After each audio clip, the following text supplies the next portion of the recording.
2,000 years ago, before the sun had touched the hills of Rome, an old man opened his eyes in a cold tent on the frozen edge of the empire.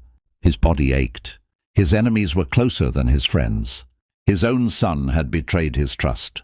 And yet, before his feet touched the ground, he did something almost no one does today. He prepared his mind for war, not with a sword, but with a thought. His name was Marcus Aurelius, and the words he wrote to himself that morning would outlive his empire by 2,000 years. This video is not about waking up early. It's about waking up armed.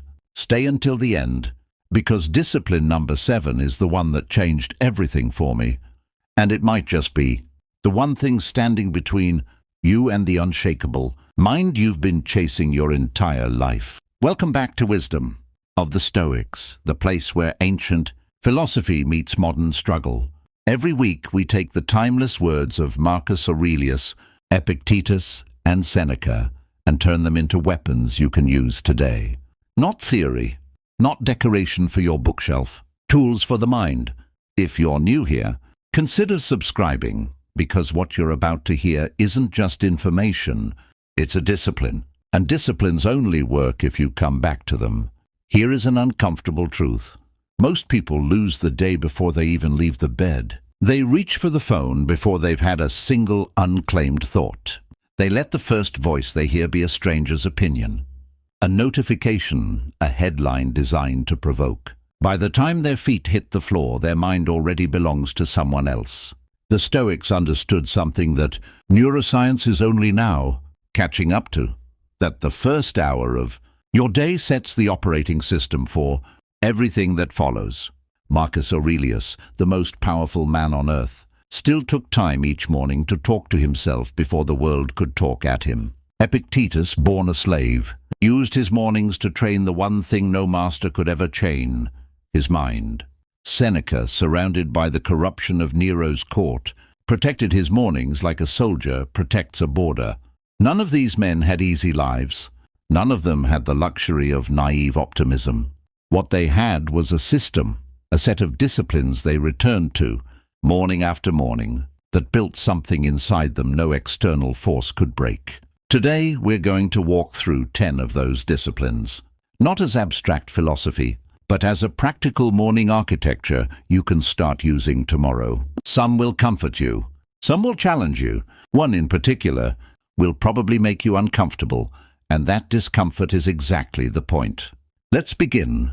Discipline 1. Wake before you are called. There's a story about a young officer named Dio, stationed in a Roman garrison town, who prided himself on being the last one out of bed and the first one to complain about the day. He blamed the weather for his mood, the noise for his distraction, his commander for his exhaustion. One winter, an older centurion pulled him aside and said something. Dio never forgot. You do not lose the battle at noon. You lose it in the moment you let the bed decide who's in charge. Marcus Aurelius wrote himself nearly the same lecture, almost word for word, in the opening pages of his private journal. He wrote about lying under warm blankets, telling himself just a little more comfort, a little more rest, and then catching himself in the act of self-betrayal. He reminded himself that he was born to move, to work, to do the things he was made for, and that clinging to warmth was choosing comfort over purpose before the day had even started. This is not a productivity hack about 5 a.m. wake-up clubs. It's deeper than that. The discipline is about authorship. Every morning there is a brief window where you decide whether you are the one directing your life, or whether comfort, inertia, and impulse are going to direct it for you. Hit snooze once and it feels harmless. But you are training a pattern where the easier voice always wins. The Stoic wakes not because mornings are magical, but because the first decision of the day is a rehearsal for every decision after it. If you can override the pull of comfort at 6 a.m., you have already proven to yourself that you can override it at noon, when temptation, laziness, or fear show up wearing a different face. Try this tomorrow, the instant you're conscious, before checking the time, before reaching for your phone. Say to yourself, silently or aloud, I am the one who decides how this begins. It sounds simple. It is not easy. But that one sentence, repeated daily, becomes armor. Quick question for you. What's the very first thing you usually reach for in the morning? Drop it in the comments. I have a feeling a lot of us are going to see an uncomfortable pattern. Discipline 2. Premeditatio malorum. Rehearse the storm. Seneca had a habit that sounds almost pessimistic on the surface, but is one of the most liberating tools in the entire Stoic toolkit. Each morning, before stepping into his day, he would briefly imagine the worst that could plausibly happen. Not to frighten himself, but to disarm fear before it could ambush him. He called this premeditatio malorum, the premeditation of evils. Picture a merchant in ancient Rome, a man named Cassius, whose entire fortune rode on a single shipment crossing the Mediterranean. Every morning he woke in dread, not knowing if his ships had survived the night storms. A Stoic teacher gave him a strange piece of advice. Each morning, before checking for news of his fleet, sit for 5 minutes and genuinely imagine the ship has sunk. Feel the loss. Accept it. Then, and only then, go check. Cassius thought this was madness until he tried it. He discovered that the anticipated grief was almost always heavier than the real news, whatever it turned out to be. By rehearsing the loss in his mind, he had already survived it. The real day, whatever it brought, felt lighter by comparison. This is not negativity. This is inoculation. The mind that has already considered the worst outcome and found a way to stand steady as a mind that cannot be ambushed. Marcus Aurelius reminded himself each morning that he would meet people that day who were ungrateful, arrogant, deceitful, and difficult, not to make himself bitter, but so that when he met them, he wasn't shocked, wasn't offended, wasn't thrown off course. He had already made peace with the weather of human nature before stepping outside. Try this. Spend 2 minutes each morning imagining one plausible difficulty of your day, a hard conversation, a delay, a disappointment. Sit with it. Accept that it might happen. Then release it. You are not summoning bad luck. You are removing its power to surprise you. Discipline 3. The dichotomy of control. Epictetus opened his entire philosophy with one sentence that could fit on a coin, and yet contains enough weight to reorganize an entire life. Some things are up to us, and some things are not. He knew this from brutal experience. Born into slavery, his leg was broken, by most accounts, by his own master in an act of casual cruelty. Epictetus, according to the stories told about him, did not scream, did not beg. He simply observed, almost clinically, that the leg would break if the pressure continued, and it did. What fascinated those around him wasn't his pain, it was his composure. He understood, at a level most free men never reach, that his body could be owned, chained, injured, but his judgment about it could not. Imagine starting your morning with a simple sorting exercise. Take everything weighing on your mind, an approaching deadline, a family member's opinion of you, a diagnosis, a rejection you're waiting to hear back on, and mentally place each item into one of 2 boxes.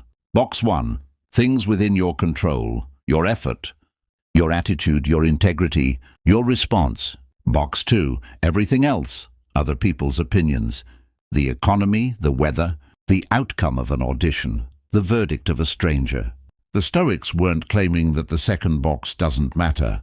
They were making a sharper, more useful claim. Your peace should never depend on what's inside it. There was a young actress named Livia, a name given to her in one of Epictetus's own teaching examples, who trembled before every performance, terrified of the audience's judgment. Her teacher told her something radical. You cannot control whether they clap. You can only control whether you performed with everything you had. The clapping belongs to them. The performance belongs to you. Once she separated the two, her fear didn't disappear, but it stopped ruling her. Every morning, before you check your messages, before the world hands you its verdict on your day, ask yourself what here is actually mine to control. Put your energy only there. Everything else, let it pass through your hands like water. This single mental sorting habit, practiced daily, is perhaps the single most powerful anxiety reduction tool the ancient world ever produced. And it costs nothing. If this idea is landing for you, take 30 seconds right now and hit that like button. It genuinely helps this channel reach more people who need to hear this.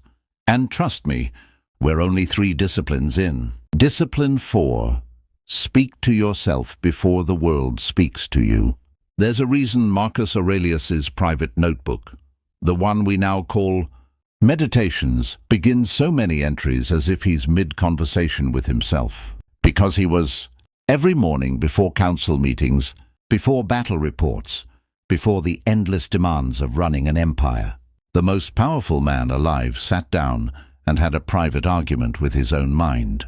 He reminded himself who he wanted to be that day: patient, fair, undistracted by flattery or insult, because he knew, with total clarity, that if he didn't define himself first, the day would define him instead. A courtier would flatter him and he'd risk vanity. An enemy would provoke him and he'd risk rage. A crisis would frighten him and he'd risk panic, unless he had already decided in the quiet of morning who he was going to be. Contrast this with how most of us actually start the day. We open our phones and the first voices we hear are not our own. They are advertisers, strangers, algorithms optimized to provoke a reaction. We let outrage, comparison, and anxiety cast the first vote on our mood, before we've had a single thought that belonged to us. There's an old story, likely more parable than history, of a young Stoic student named Nicholas who complained to his teacher that his days always went badly. The teacher asked him a simple question: "Whose voice do you hear first each morning, yours or everyone else's?" Nicholas admitted it was never his own. The teacher told him, "Then it is not surprising that you live a life written by other people."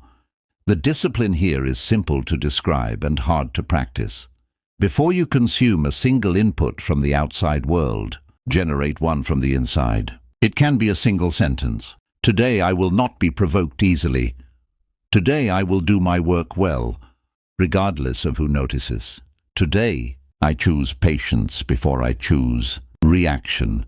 Write it if it helps. Say it if it helps. But claim the first voice of your day as your own, because whoever speaks first in your mind tends to set the tone for everyone who speaks after. Discipline 5. View from above. One of the most striking mental exercises Marcus Aurelius returned to again and again was something scholars now call the view from above. He would imagine rising, mentally, above his own life, above Rome, above the empire, above the entire spinning earth, until his palace, his enemies, his aching joints, and his mountain of unread reports shrank into specks on a small blue stone floating in darkness. From that height, the insult from a senator that morning seemed almost comic in its smallness. The argument with a friend, the delayed correspondence, the political maneuvering he'd have to face by noon, all of it, seen from that impossible altitude, lost its grip on his chest. This wasn't escapism. Marcus wasn't trying to pretend his problems didn't exist. He was recalibrating scale.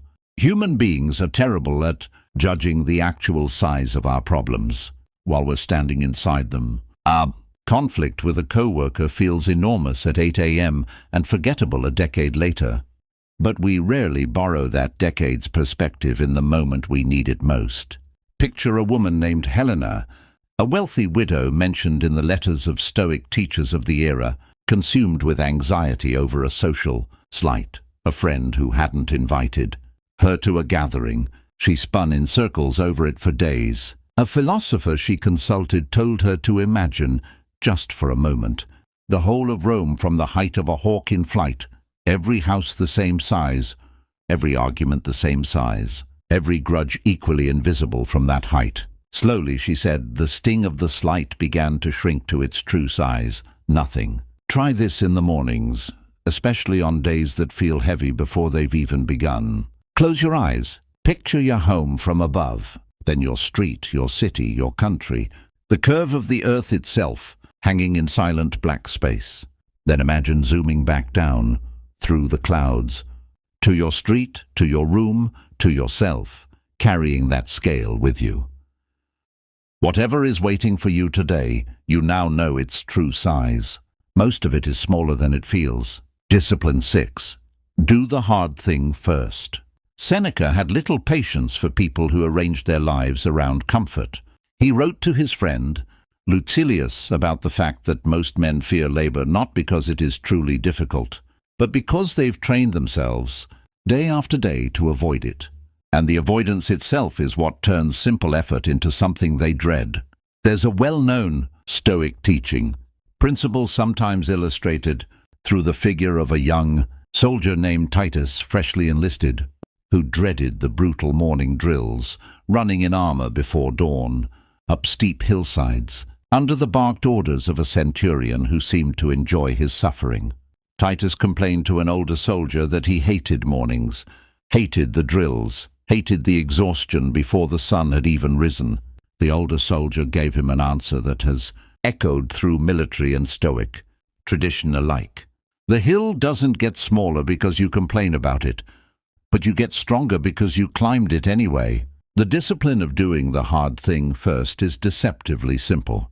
Most of us structure our mornings around ease, check messages, scroll a little, ease into the day, and save the difficult task, the hard conversation, the demanding project, for later, which quietly becomes never or under stress, at the last possible moment. The Stoics inverted this completely.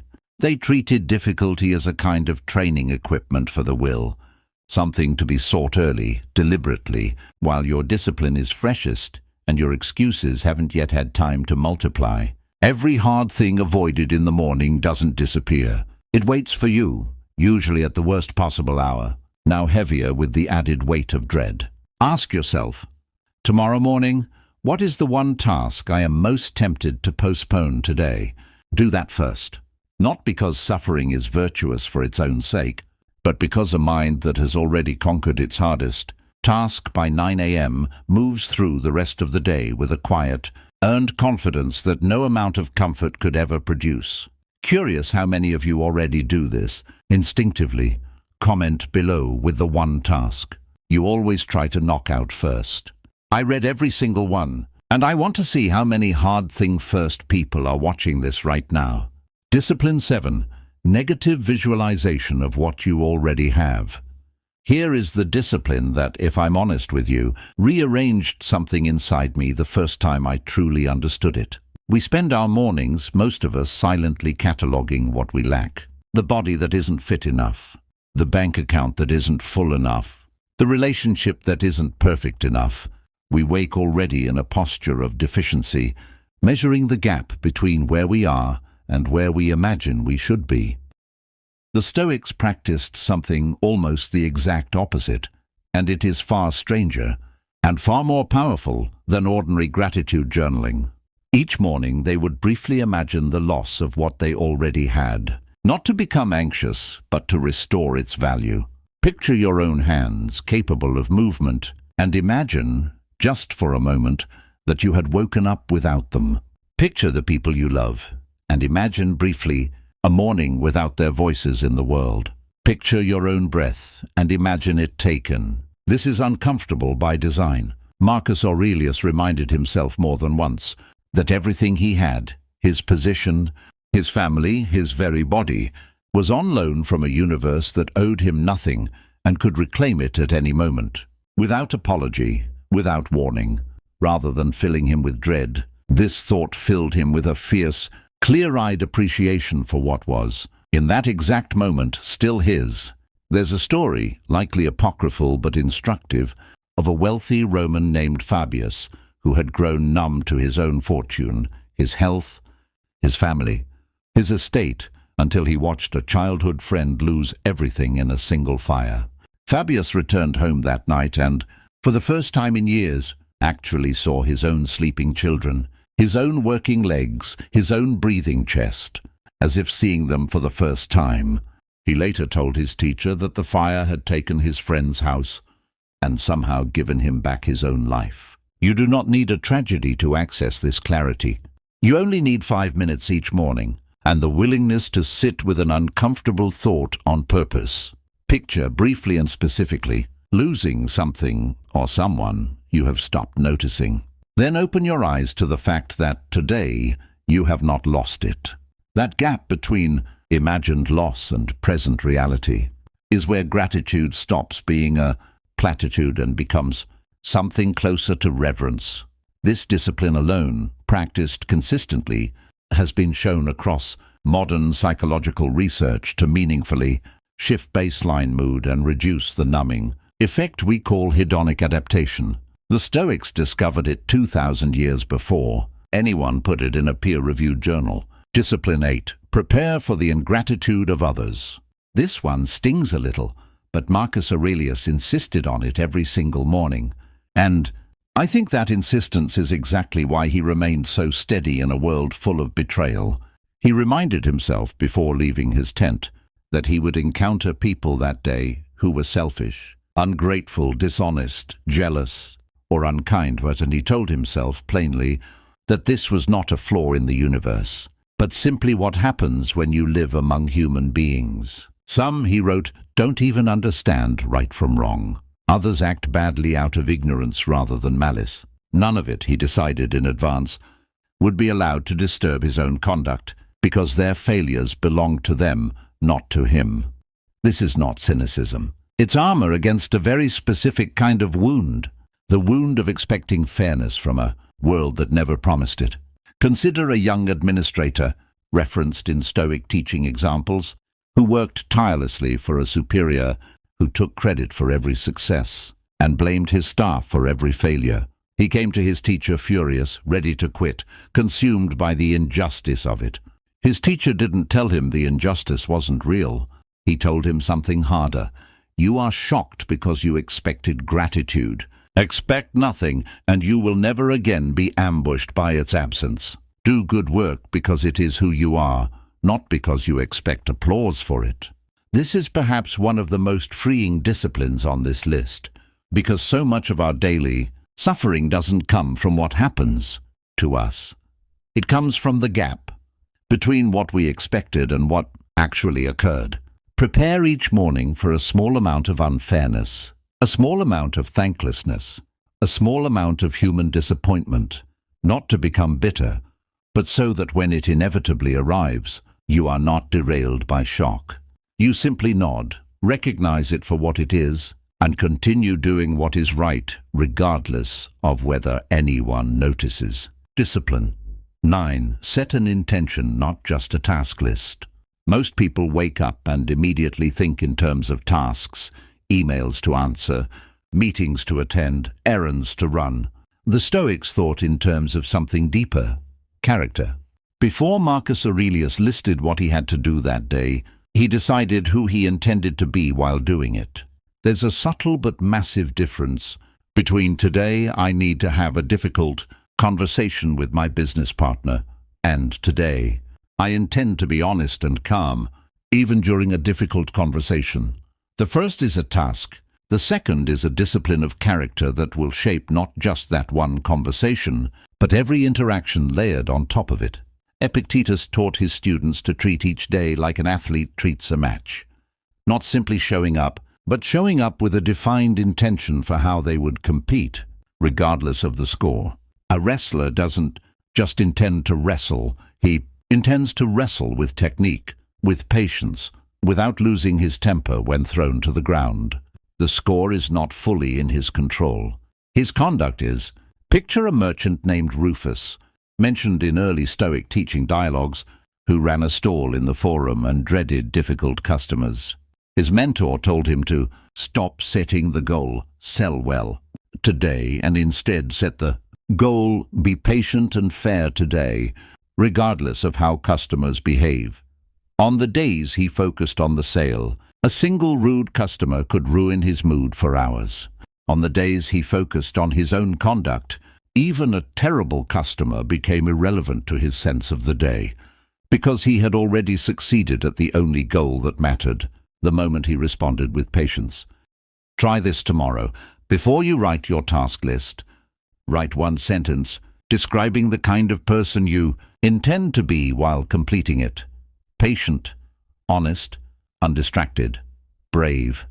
Let That sentence sit above your to-do list like a banner. Tasks can be interrupted, delayed or ruined by circumstance. Character, chosen deliberately each morning, cannot be taken from you by anyone.